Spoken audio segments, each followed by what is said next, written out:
Јас сум прва жена, втор човек со трансплантиран црн дроб од кадавер во Македонија. Ево 18 години успешно живеам. Трансплантацијата на црниот дроб го спасува, но и го менува животот на Сонја Столеска од Струга, откако во 1998 година заболува од тешка болест на овој орган. Но поради неможноста тоа да го направи овде, единствена опција во тој момент за неа бил Белград. Незин донор била 10 години помлада девојка. За жал, вели, и по 2 децении од тогаш нема значајни промени во делот на трансплантацијата на органи во земјава, иако светот во оваа сфера оди напред. Треба да има центри за трансплантација. Како за самата трансплантација, како за детектирање донори, така и понатаму за контролите. Кај бубрезите имаме лек диализа, меѓутоа кај срчево болните и кај црниот дроб немаме лек. Дополнителен проблем е и немањето на донорски картици. Например, тоа во Соединетите Американски држави е регулирано на тој начин што на секој граѓанин на возачките дозволи му пишуваат дали е донор или не.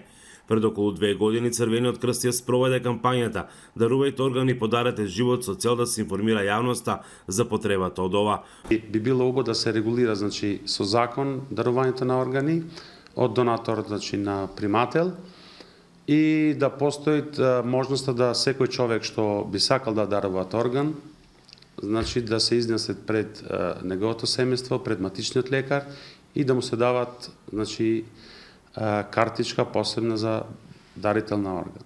Во Северна Македонија најзастапена е трансплантацијата на бубрези, но и таму има проблеми. Според Здруженијето Нефрон, во земјава има пациенти кои што за тоа чекаат и по 40 години.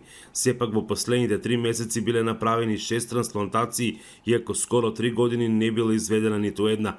На листата за чекање се наоѓале околу 100 пациенти. Ако тие трансплантации не се прават во Македонија, ево, ние интензивно разговараме и со Министерството и со фондот да се направат напори да Македонија макар условно влезе во Евротрансплант, за да одредени пациенти наши трансплантираат срце, јетра, црн дроб во странство. Она што треба да се направи е да се следат успешните примери во регионот како што е Хрватска, која заедно со Шпанија се водечки во светот по број на извршени трансплантации, а бројот на донори во моментот е 38%. Во Македонија веќе неколку години се најавува отварање на центар за трансплантации, но од тоа засега нема ништо. Исто така последни се и најавите на државата дека трансплантацијата на одредени ткива и органи ќе се вршат и во приватни клиники во земјава.